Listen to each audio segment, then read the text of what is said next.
Buenas tardes, buenas noches. Continuamos hoy, domingo 12 de junio de 2022. El estudio que venimos haciendo del compendio de la doctrina secreta, en la parte final de las páginas 192, 193, que quedamos sin explicar y vamos a retomar la explicación, sin completar la explicación, que para que no queden dudas y recuerden que después si hay preguntas, pues con mucho gusto las abordaremos. Hay una beatitud y un poder más allá de nosotros mismos que vienen en ayuda de aquellos que están preparados para recibirlos. Volvámonos hacia aquellas grandes fuentes de las cuales emanan incesantemente la fortaleza y la inspiración para todos los que, olvidando el yo, están resueltos a aprender y a compartir sin reservas. El párrafo que habíamos dejado sin acabar de explicar fue así, que está, recuerden que es una parte del comentario que HPB agrega a muchas de las estancias, en este caso de antropogénesis, que es donde ya estamos, en la segunda parte de la obra, y que tiene también estos rejuegos o esta matemática que va de la unidad a la Trinidad, puntuada primero como intermedio, pero en sí la manifestación empieza en la Trinidad, el septenario y los múltiplos de 7, entre ellos sobre todo el 12, etc. Y entonces, este es uno de los septenarios que está en esta explicación. Así como cada una de las 7 regiones de la Tierra, cada uno 7. Es decir, cada uno de los 7 logoi o 7 aspectos o manifestaciones complementarias del logos como jerarquía total y que expresan algunas de las divisiones, entre comillas, septenarias que dentro del Maya se van produciendo. Y esos 7 se les llama primogénitos, que ella aclara entre paréntesis los grupos humanos primordiales, que se refieren tanto a las 7 regiones de la Tierra, donde aparecen las 7 grandes clases de mónada, como las 7 razas raíces, las 7 subrazas.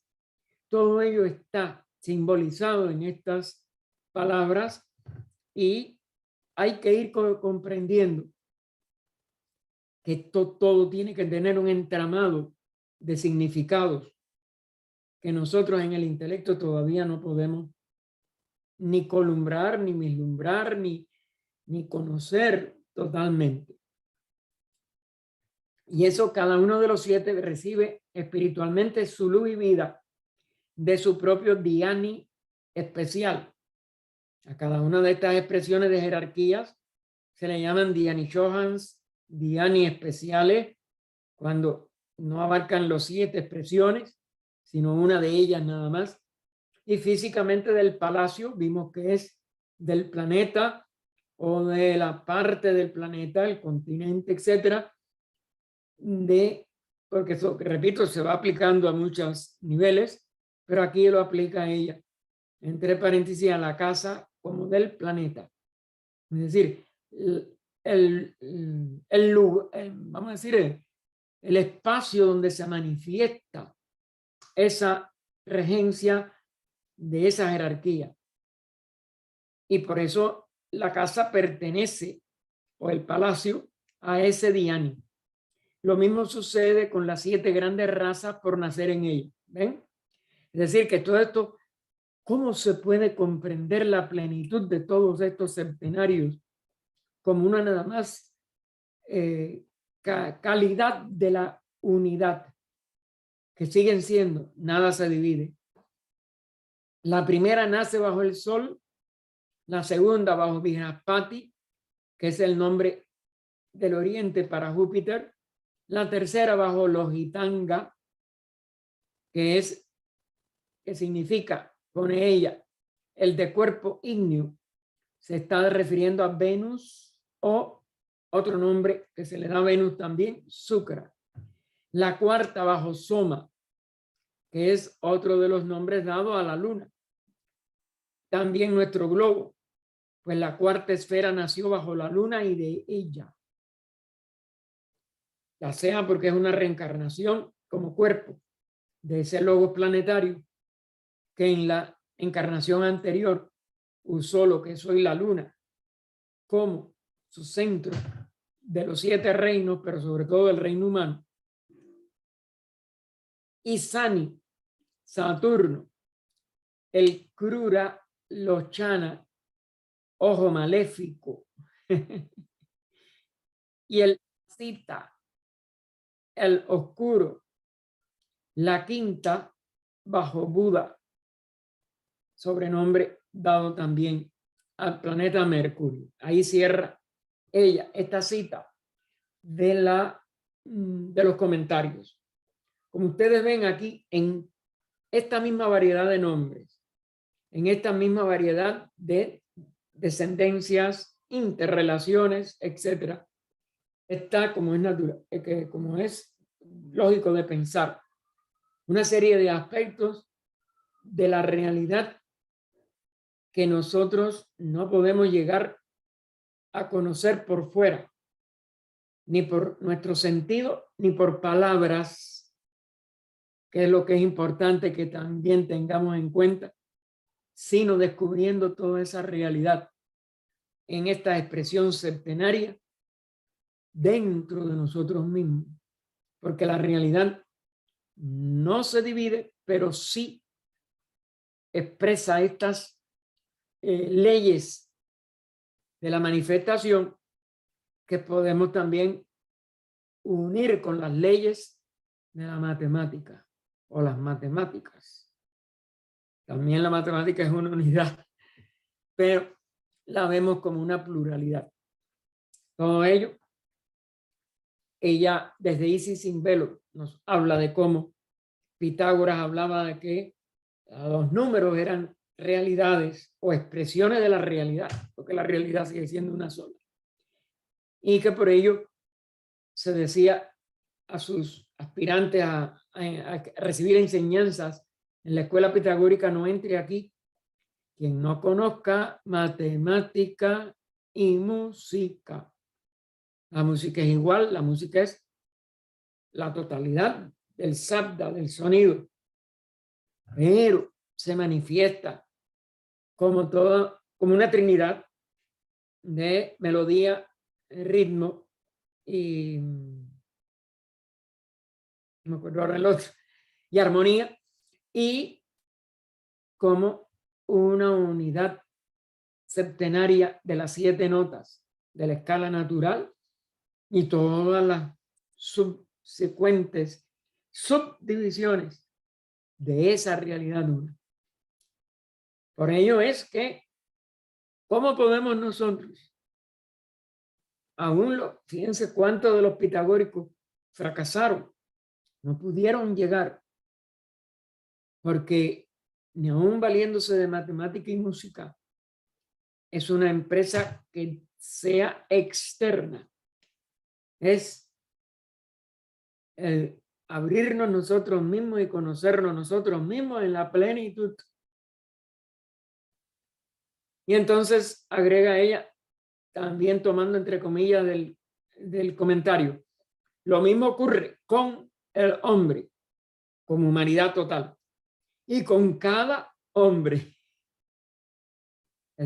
Aclara entre paréntesis, cada principio.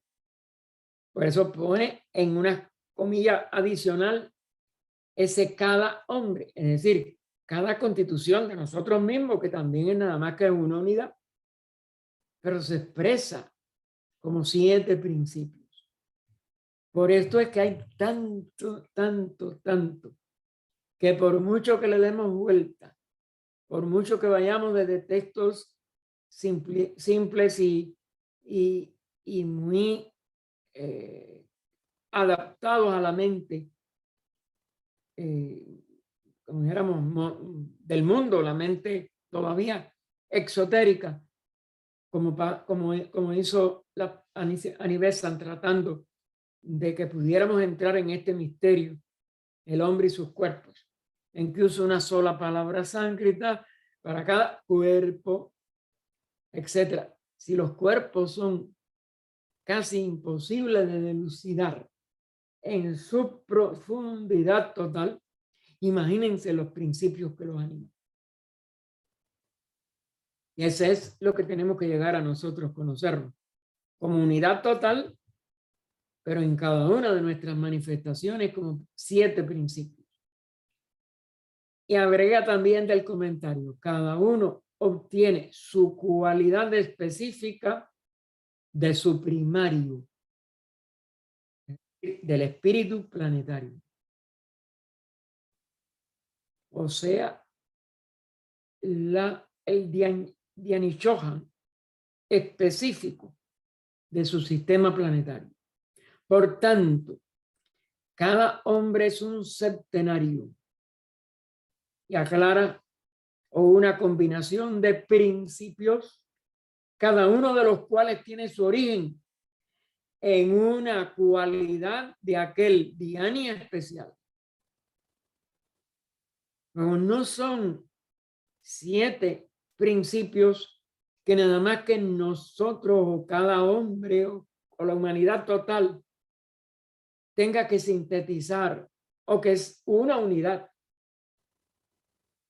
que aparece como septenaria y que por tanto sigue siendo una unidad.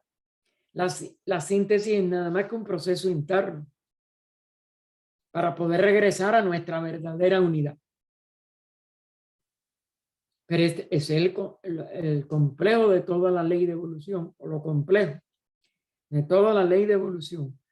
¿Cómo podemos autodescubrir eso y alcanzar la plenitud de toda la realidad de conciencia una, que es lo único que de verdad es todo? Y continúa también citando en itálica del comentario. Cada poder activo o fuerza de la tierra viene a ella de uno de los 7 señores, los 7 logoi. La luz viene por medio de Súcara. Recuerden que este es uno de los nombres dados a Venus, que recibe una triple provisión, ya lo vimos en la página anterior, y da 1/3 de ella a la tierra. Otro de los misterios de esta relación interplanetaria. Y ahí la llamada 3 nos dice, la ciencia enseña que Venus recibe del Sol el doble de luz y calor que la Tierra. De aquí que este planeta, precursor de la aurora y del crepúsculo. Fíjense, eso tampoco es una casualidad. ¿Por qué Venus brilla al amanecer? ¿Por qué Venus brilla al anochecer? Es el más radiante de todos los luceros, vamos a decir como nosotros lo llamamos, de todas las luces, aunque hay muchas estrellas, que se dice da a la Tierra una 1/3 parte de la porción que recibe. Guarda 2 partes para sí. Esto tiene un significado oculto, así como astronómico. Es decir, que en esa posición que lo hace estar lanzando luz, tanto en el amanecer como en el anochecer, existe una razón, claro, astronómica. Esa, los astrónomos lo han descubierto, a veces es la parte externa, pero aún ellos deben de tener también su sentido oculto, pero bueno, el oculto, el esotérico, no lo podemos nosotros desentrañar con la mente. Tiene que ser en estos estados de avance a la conciencia superior que lo podremos nosotros descubrir, y va a ser una realidad también dentro de nosotros, pero macrocósmica. El ser humano es un microcosmo del macrocosmos. Por lo tanto, Las dos son llamadas las hermanas gemelas, pero el espíritu de la tierra está subordinado al Señor, hablando otra vez del espíritu planetario, de ese Dianchohan de Sucra, es decir, el de Venus. ¿Por qué las dos tienen esta relación y se les puede concebir y catalogar como hermanas gemelas? ¿Por qué? Aún no sé si es un problema del traductor o ella usó entonces sisters en vez de brothers o brethren. ¿Y por qué gemelos o gemelas? Nuestros sabios representan a los dos globos, uno sobre el otro bajo el doble signo, o sea, la esvástica primitiva sin sus cuatro brazos, que es lo que nosotros llamamos ahora la cruz de brazos iguales. Es la cruz de brazos iguales. Y recuerden que estos son los dos símbolos que se usan en astrología y mucha, en la antigüedad sobre todo, en astronomía y en cualquier otra simbología. La diferencia es que un globo está por arriba de la cruz, el otro está bajo esa cruz.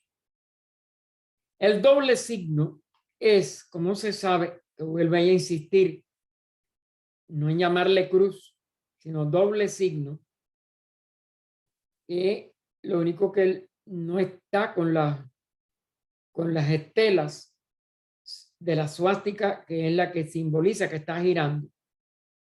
Ahí es como si ese giro no se hiciera presente o no se hiciera determinante. Otro de los detalles que obviamente tienen que tener un significado que aquí ella no explica por completo, aunque va a seguir hablando de la esvástica y por tanto de este doble signo. Dice, el doble signo es, como sabe todo estudiante de ocultismo, el símbolo de los principios masculino y femenino en la naturaleza, de lo positivo y lo negativo. Pues la esvástica o suástica es todo eso y mucho más. Es decir, que aún en su forma más antigua y total, ella tiene toda una serie de significados que llamamos simbólicos, alegóricos, etcétera, pero que son reales en determinado nivel de su profundidad. Toda la antigüedad, desde el nacimiento de la astronomía, comunicada a la cuarta raza, no a la tercera, a la cuarta, por uno de los reyes divinos de la dinastía divina, es decir, en el inicio de esa cuarta raza, en su esplendor, no en su decadencia. Y también de la astrología, es decir, la otra ciencia degradada, olvidada, profanada por el comercio, por los intereses, por el egoísmo. Pues bien, este doble signo, esta suástica, representaba a Venus en sus tablas astronómicas como un globo en equilibrio sobre una cruz y a la Tierra como un globo bajo una cruz. Es decir, que están en una etapa totalmente diferente o contraria de su expresión en el plano evolutivo. El significado esotérico de esto es la caída de la Tierra en la generación, es decir, en una etapa más densa, más material, o en la producción de sus especies por medio de la unión sexual. Venus es el más oculto, potente y misterioso de todos los planetas, aquel cuya influencia sobre la tierra y su relación con la misma es más prominente. Toda la historia de Shukra, recuerden que es el nombre que le daban a Venus allá, en los Puranas se refiere a la tercera y cuarta razas. Es decir, que aquí nos da de que esto no se refiere al presente, sino a alguna de estas enseñanzas o de estas relaciones en ese nivel esotérico durante las terceras, que es todavía la raza Lemur, y la cuarta, que es la raza Atlántica. Recuerde que la Lemuria se despierta a la inteligencia. Los Pitris Agnisvatas descienden y muchos de ellos entran y se funden con las mónadas que estaban evolucionando sobre la tierra. Surge nuestra primera fraternidad de adeptos, porque las almas más avanzadas aceleraron su evolución y dentro de esa misma tercera raza alcanzaron esa etapa de liberación de la rueda de nacimiento y muerte y la transformación de esos seres en una jerarquía de adeptos. Dejaron de ser seres humanos, de expresarse como seres humanos individuales. Y continúa ella citando del comentario: por medio de Shukra o Venus, los dobles, los hermafroditas de la tercera raza raíz, es decir, toda la primera etapa de la tercera raza Lemur, que todavía no había recibido la inteligencia y no se habían separado en dos sexos, pues eran hermafroditas, porque ya a partir del final de la segunda raza raíz que reprodujo las condiciones de la segunda ronda de nuestra cadena planetaria, en la tercera, que ya se densificó a una densidad no igual, pero sí muy cercana a la nuestra, es decir, al plano físico, pues tenían que tener esa doble relación de órganos, digo, en posesión de órganos, porque estaba muy cerca el momento en que por densificarse más y alcanzar la división en sexo pudieran encarnar y dar el gran impulso evolutivo a la humanidad, los Manasaputra o Pitris Agnisvatas.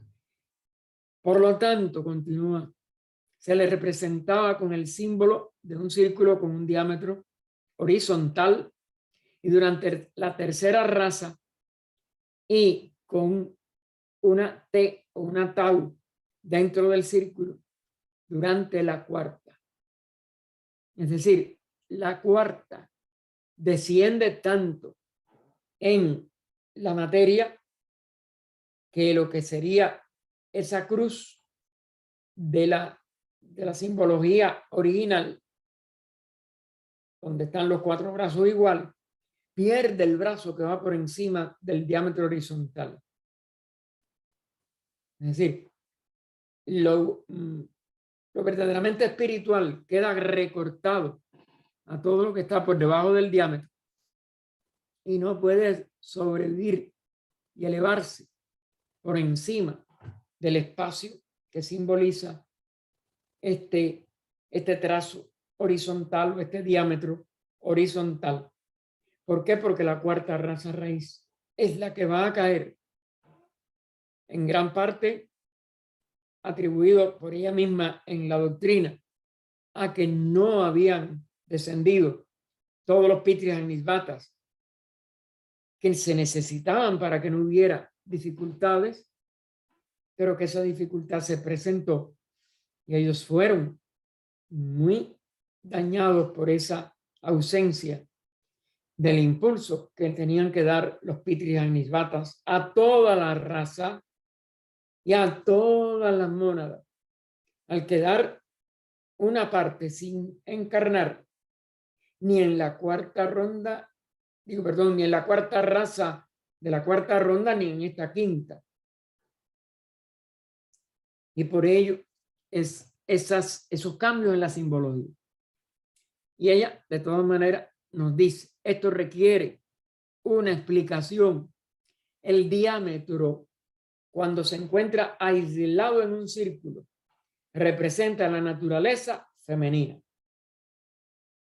Es decir, no está en la interrelación espíritu, materia, activo, sino la expresión de la naturaleza predomina como una expresión pasiva, por tanto femenina, siendo el plano, el espejo en el cual se refleja esta manifestación, pero no puede actuar a voluntad para poder determinar en qué momento va a producirse esos pasos evolutivos, etc. Y eso, fíjense que todo es alegórico, simbólico, pero responde a etapas que han pasado por nuestra manifestación.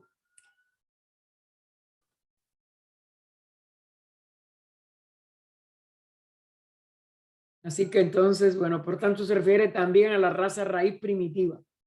Es decir, no tenía la capacidad. Bueno, perdón, me salté el primer mundo ideal, que es ese que todavía no se mueve por una acción propia, por sí mismo generado y por sí mismo impregnado, o sea, por la cualidad que tiene el espacio, inherente de ser una expresión reproductora femenina. Y por tanto se refiere también a la raza raíz primitiva, sobre todo la primera, la segunda y la primera etapa de la tercera, ella misma la que se va desenvolviendo de sí misma. Se convierte en andrógino, es decir, cuando ya hay una labor activa desde dentro, desde su misma manifestación, pero desde dentro de sí mismo, cuando la raza y todo lo demás en la tierra se desarrolla en sus formas físicas, transformándose el símbolo en un círculo con un diámetro del que parte una línea vertical, expresión de lo masculino y femenino, aún no separado, por eso no traspasa y no está en grado de igualdad de dos diámetros. Aún no separado, la primera y más antigua Tau egipcia. Es decir, esa es la forma de la cruz egipcia sin el florecimiento que después le simboliza el círculo arriba cuando ya se completa. Pero tiene que pasar primero por la etapa intermedia, pasando de la T nada más en forma más antigua, de su forma previa sin el círculo por encima, después de lo cual se convierte entonces en la cruz de brazos iguales o masculino femenino separado. Vean también páginas del volumen primero, es decir, de la parte de cosmogénesis. Sí estamos sobre todo en eso, pero creo que en el compendio hablamos alguna de estas cosas. O masculino femenino separado y caído en la generación. Venus, el planeta, es simbolizado por el signo de un globo sobre una cruz, lo que muestra que preside sobre la generación natural del hombre. Es decir, ya tiene la capacidad de poder manejar esas leyes y no que la humanidad esté manejada por esas leyes. Los egipcios simbolizaban a Ankh, la vida, por la cruz ansata, que ya es la forma moderna de la Tau, donde está ese círculo encima de la T, la cual es solo otra forma de Venus. Si ustedes le separan el círculo, ya entonces es un globo con la cruz completa abajo. Y eso es también el símbolo de Isis en el Egipto y significaba esotéricamente que la humanidad y toda la vida animal había salido del círculo espiritual divino y había caído en la generación física masculino-femenina. Esa es una etapa de toda evolución que abarque los niveles más densos de la materia, sobre todo la etapa humana con cuerpos físicos densos. Este signo tiene desde el fin de la tercera raza el mismo significado fálico que el árbol de la vida en el Edén. Es decir, aquí los símbolos, recuerden, cuando son de etapas muy densas, de etapas donde la diferenciación llega a ser una aparente separación, que es parte de los mayas, porque nada se separa, todo sigue siendo la misma unidad, pero allí eso queda plasmado en la actividad sexual que se necesita para poder mantener la especie. Y por eso, sobre todo, lo femenino siempre puede expresar otra vida nueva, pero lo masculino es lo que es vamos a decir, la diferencia esencial. Y por eso se le denomina o se le da el apelativo de significado fálico. Es decir, es la función masculina la que se tiene que agregar, pero por separación, como es natural, de la vida cuando está integrada en una unidad sin sexos separados. Vuelve a tomar HPV del comentario a la estancia. Cada mundo tiene su estrella madre y su planeta hermano, refiriéndose a lo que había dicho con respecto a Tierra y Venus. Nosotros tenemos una estrella madre que es el Sol, sobre todo el Sol céntrico espiritual, no el que vemos, pero bueno, esa es una salvedad que hace nada más el ocultismo. Pero todo planeta también tiene su planeta hermano. Así, la Tierra es el hijo adoptivo y el hermano menor de Venus. Por eso se nos dice que la fraternidad que nos protege procede de Venus. Y parece que es el único sistema planetario con suficiente evolución para haber provisto a la naciente jerarquía terrestre en la tercera raza. Los oficiales superiores de ellas, porque ninguna jerarquía puede tener ningún punto ausente o falso o sin manifestar. Surge completica y la Tierra no podía suministrar estos seres tan superiores y verdaderamente capaces de regir una fraternidad de adeptos. Todos los seres sencientes completos, aclara entre paréntesis ella, hombres centenarios completos y seres superiores, son provistos en sus comienzos con formas y organismos en completa armonía con la naturaleza y estado de la esfera que habitan. Fíjense, las formas y los organismos tienen que estar en total armonía con nuestra naturaleza, en este caso terrestre, o de cualquier otro planeta. Y porque los otros en cada planeta van a tener, como es natural, otro arreglo de todo esto mismo, pero es idéntico. Y continúa ella, también del comentario, las esferas de existencia o centros de vida, que son núcleos aislados, que producen sus hombres y animales, son innumerables. No hay una que se parezca a su hermana compañera, ni a otra alguna en su propia progenie especial. Las características que hemos visto en la mónada cuando se aplica a la jerarquía humana, o al reino humano, perdón, antes de ser jerarquía hay que ser reino. No hay dos seres humanos que puedan alcanzar una total identidad de evolución en las mismas características de manifestación o con las mismas características de manifestación. O sea, el clon verdadero no es una realidad. Cada ser que alcanza la estatura de un adepto, de una jerarquía que ayuda a la expresión de la ley de evolución del logo, ninguno puede ser idéntico a otro. La naturaleza nunca va a repetir. Habrán más afinidades, habrán más repeticiones de labores, pero nunca la igualdad de dos.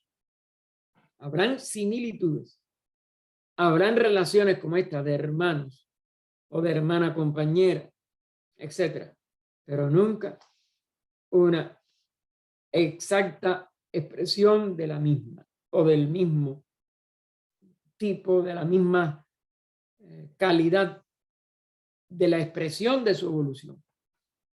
Son evoluciones idénticas en cierto nivel de dominio sobre los mundos materiales, pero cada una la expresa de una manera única, sin repetición. Continúa ella también del comentario. Todas tienen una doble naturaleza, física y espiritual. No hay posibilidad de que lo físico sea lo único. Y mucho menos que haya algo físico que esté muerto. No hay naturaleza muerta, no hay posibilidad. El fenómeno de la muerte física no es nada más que una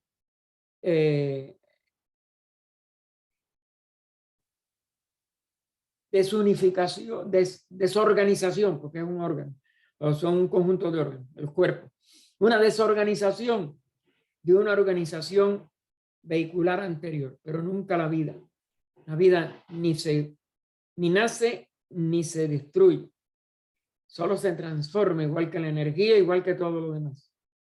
Y por ello, la naturaleza física y la naturaleza espiritual cambian y pueden tener distintos desarrollos y distintas expresiones de forma en lo más material. Pero ninguna puede estar aislada, es decir, nada físico puede estar aislado de lo espiritual, ni puede en realidad ser capaz de destruir la vida o destruir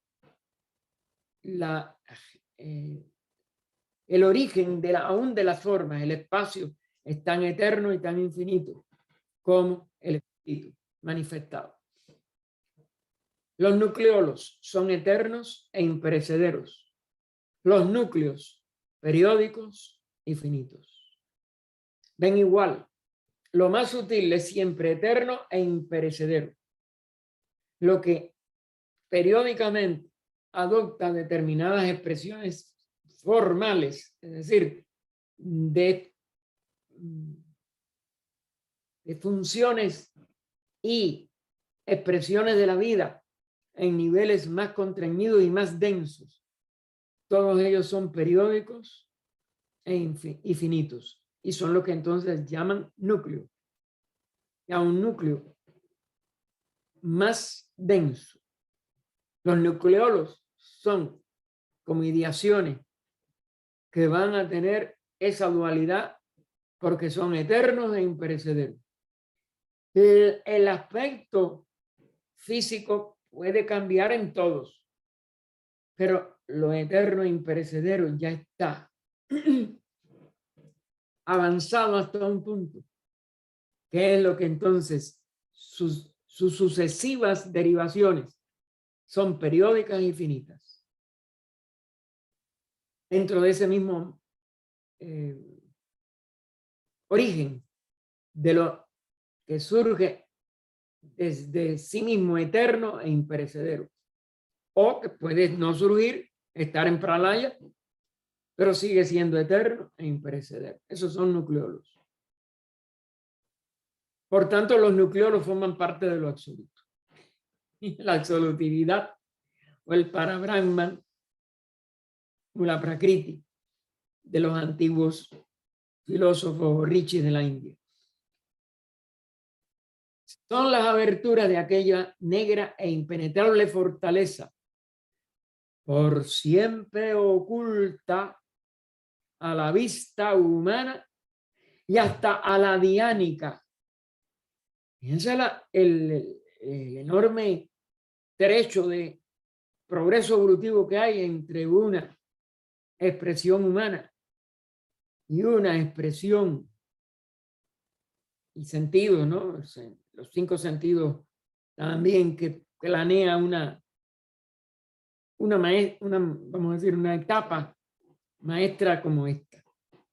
Y por ello, nosotros tenemos que hacer esta distinción muy bien dentro de nosotros para no confundir lo eterno e imperecedero, absoluto, con lo manifestado, periódico, finito y hasta en formas de animales, seres humanos, etcétera, mortales.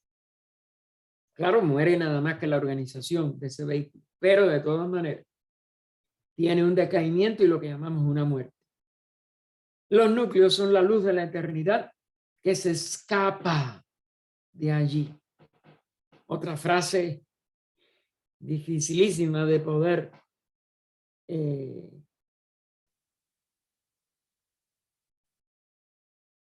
realizar, porque la palabra comprender no va. Realizar de una manera íntegra. Recuerden que son lo eterno que se manifiesta descendentemente a través de interrelaciones cada vez más diferenciadas y por tanto finitas y periódicas de la realidad total.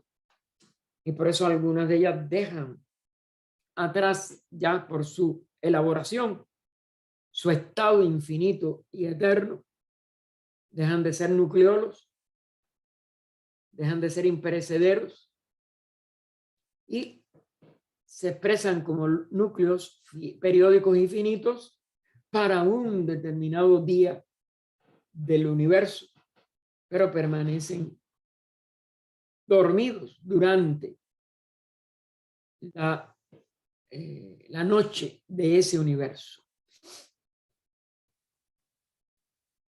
Esa luz, fíjense que sigue hablando del comentario, lo sigue manteniendo en las mismas letras. Esa luz es la que se condensa en las formas de los señores de la existencia. Cada ser es una condensación de esa realidad que no tiene ni principio ni fin, que no tiene ninguna posibilidad de ser un señor. Los señores, y por eso está en plural, y existentes, es ese misterio de la manifestación de determinado nivel de las expresiones de la vida en la forma. Pues tiene que haber, aunque sea muy sutil, pero tiene que haber esa forma. De los cuales los primeros y más elevados son colectivamente Jivatama. Otra de las palabras que nosotros usamos mucho y no nos damos cuenta de lo difícil que es poder llegar a realizarlo en nuestra capacidad de comprensión. Y entonces ella por eso aclara, fíjense que puso Jivatma todo en mayúscula, y entonces nos aclara entre paréntesis el logos de los filósofos griegos que aparece al principio de cada nuevo Manvantara. ese reposo no es eterno. Su asimilación tampoco es eterna. Y, sin embargo,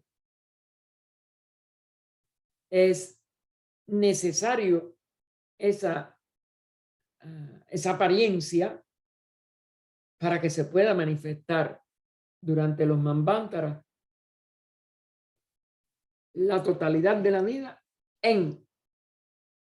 no en su integridad, pero ella es la totalidad en su aspecto más profundo, en una serie de aspectos como esta es Jiva, Atma, Jiva, es la vida de ese espíritu de la categoría de un espíritu manifestado. Y vuelve a coger del comentario, de estos descienden formados de las ondas más y más consolidadas de esa luz que se convierte en materia densa en el plano físico. Fíjense lo sutil que es.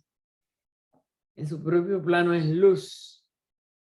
Aquí la madera, el hierro, cualquiera de los elementos. El aire mismo, etcétera, aunque no sea tan denso y tan sólido. Así que de estos descienden las numerosas jerarquías de las fuerzas creadoras, que no crean nada, pero aparece como que crean. Algunas informes, las más sutiles, van a no tener forma. Otras con su forma propia distintiva, las que pertenecen a los tres planos inferiores. Mental, inferior, sobre todo, que no tiene estructura que pueda sobrevivir a la muerte. Lo cámico, que va a tener también su nivel de densidad y su nivel de ignorancia, etc.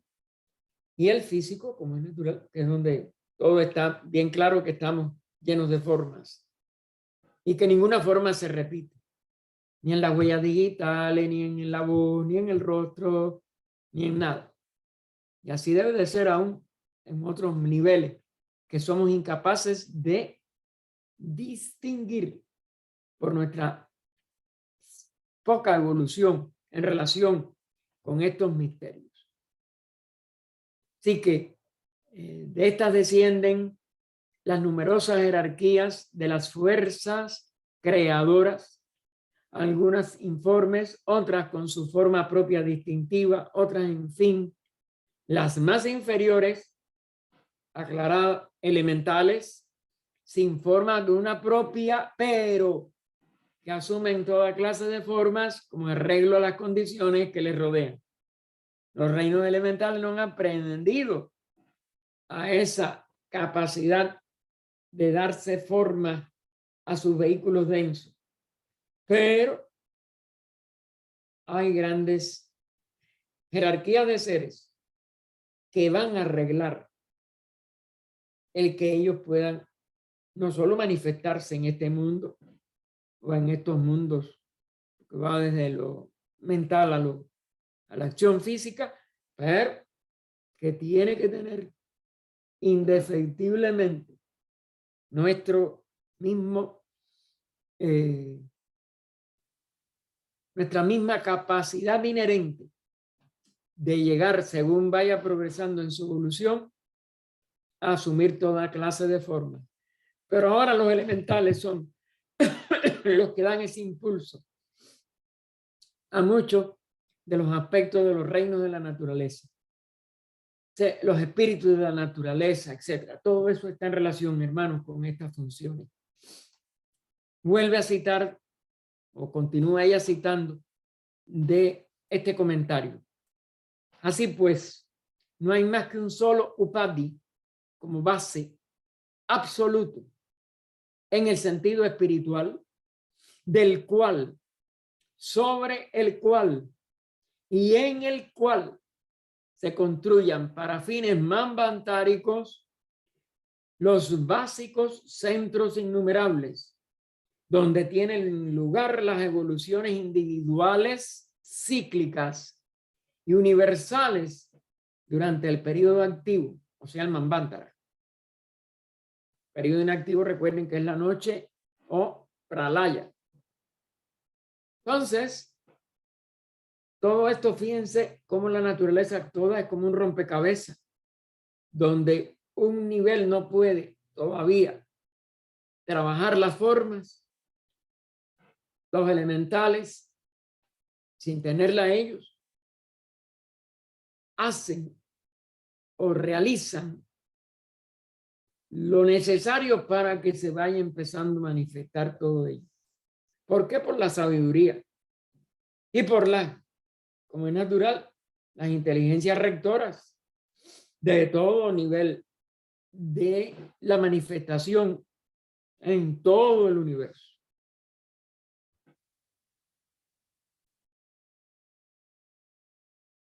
Las inteligencias animadoras que mueven a estos diversos centros de existencia es lo que está fuera de, son nombradas indistintamente por los hombres que habitan más allá de la gran cordillera. Se está refiriendo a los verdaderos centros de los adeptos, a ese misterio de Chambal, etcétera, y quizás a cierta parte de lo que en aquella época se llamaba el Tíbet, porque esto es muy complejo y allá habían varios centros de toda esta gran fraternidad y parece que algunas no están solo dentro del Tíbet, sino que están allá para Gobi, el desierto, que no es desierto en cierto aspecto, etcétera, etcétera. Por ahí, hermano, hay mucha tela por donde cortar. Cuando uno se da cuenta que no todo ella lo llevó a una sola, a una sola, a un solo lugar, a una sola sede. Aquí hay mucho misterio en eso de la fraternidad. Pero bien, más allá de la gran cordillera, eso es inmenso, hacia ese, los Manus, los Rishis, los Pitris, que siempre significa, como es natural, progenitores, padres, etc. Y ella lo aclara, usamos el término Pitris en estas locas para facilitar su comprensión, pero no se emplea así en las estancias originales, donde tienen calificativos distintos propios, además de ser llamadas padres progenitores. Ven que en todo hay que tener mucho cuidado, que ninguna de estas enseñanzas pudo ser total, ni mucho menos definitiva, ni levantando los 7 velos, más todos los subvelos, etcétera, sino que esto pertenece todavía a una evolución nuestra futura, no la actual. Tanto como nivel humano, que también tenemos mucha ignorancia, como por el nivel específico del Kali Yuga y las influencias negras de esta yuga final. Los Prayapati y así sucesivamente. Es decir, todos estos nombres son de la verdadera sede más allá de la cordillera, o las verdaderas sedes, plural y no plural y singular. Aquí no las podemos distinguir ni pensar que se usaron excluyentemente. Ahora, inclusivamente, sí.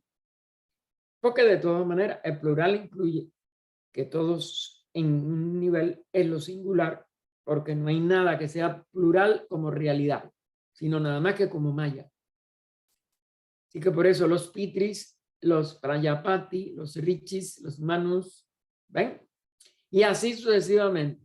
Y Diana y Budas, los Chohans, Melbas, que son, tienen por significado esta palabra, dioses del fuego, Bodhisattvas y otros de este lado. Es decir, desde el lado de los que estamos presos todavía, en la rueda de nacimientos y muertes, del lado de la humanidad, los superhumanos, los jerárquicos, lo invisible y sacratísimo de lo que está por encima del reino humano, se llama de esas otras maneras que ella nos señala y quizás de muchas más. Quizás no, casi seguro que de muchas más, pero todo eso es esotérico. Así que los verdaderamente ignorantes, pues a nosotros en el momento que hemos recibido esta herencia tan sagrada, ya no tenemos pretexto de ser tan ignorantes, por eso tenemos que seguir muy cuidadosos y no cerrar la investigación de nada mientras no alcancemos la estatura esa superior. Así que los verdaderamente ignorantes los llaman dioses, los profanos instruidos, el Dios uno. ¿Se dan cuenta cómo todo está en la unidad? Es unidad y no deja de ser unidad total. Y los sabios, los iniciados, veneran en ellos tan solo las manifestaciones manvantáricas de aquello. Aquello, todo con mayúscula, en la seidad de la primera proposición fundamental de cosmogénesis.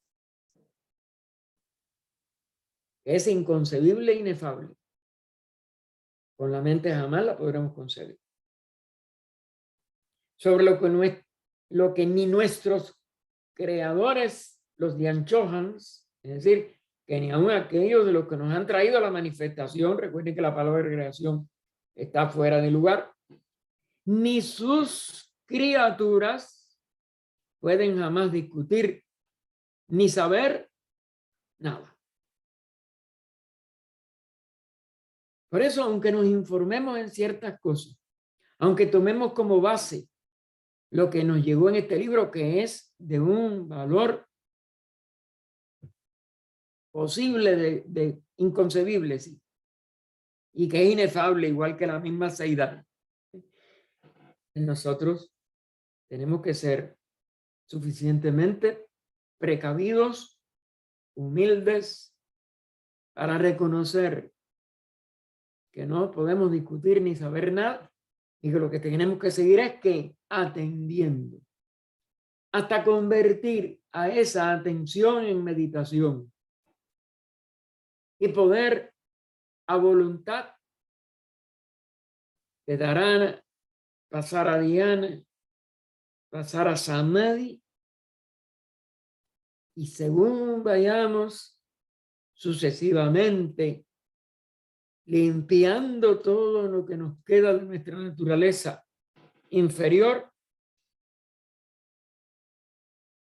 pasar por todos los samadhis que estamos estudiando, los que están en la ciencia de yoga, y poder salir de la rueda de nacimientos y muertes por la puerta de la dictada, por la puerta de la jerarquía superior a la humanidad actual nuestra. Lo mutable no puede conocer lo inmutable, ni lo que vive puede percibir la vida absoluta. La absolutividad, nada más que es absolutividad, nunca podrá sobrepasarlo ni, como si dijéramos, ni violar su propia evolución. Tiene que realizar esa evolución, tiene que alcanzar esa estatura. Por lo tanto, el hombre no puede conocer seres más elevados que sus propios progenitores, ni debe adorarlos, pero sí debe saber cómo ha venido él al mundo. Y aquí dejamos el final del inciso B para la semana próxima, el 19, en que nosotros podremos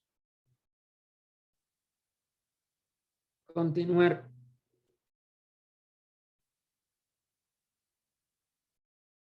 el inciso C, o vida oculta que vibras en cada átomo, o luz oculta que brillas en cada criatura, o amor oculto que todo lo abarcas en la unidad, que cada ser que se sienta uno contigo, sepa que por lo tanto es también uno con todo lo demás. Paz, paz, paz a todos los seres. Adelante si hay alguna pregunta.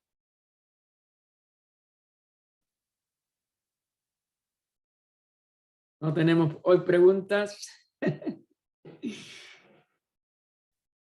Adelante, Isabel.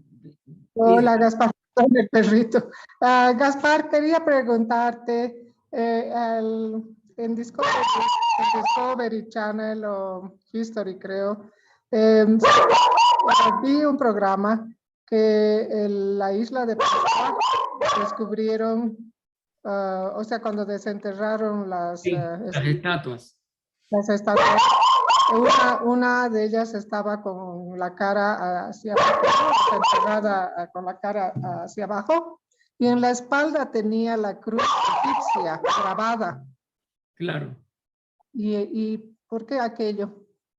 Mira, los símbolos no son solo de nuestra etapa actual ni de las razas anteriores. Para mí son universales de toda manifestación.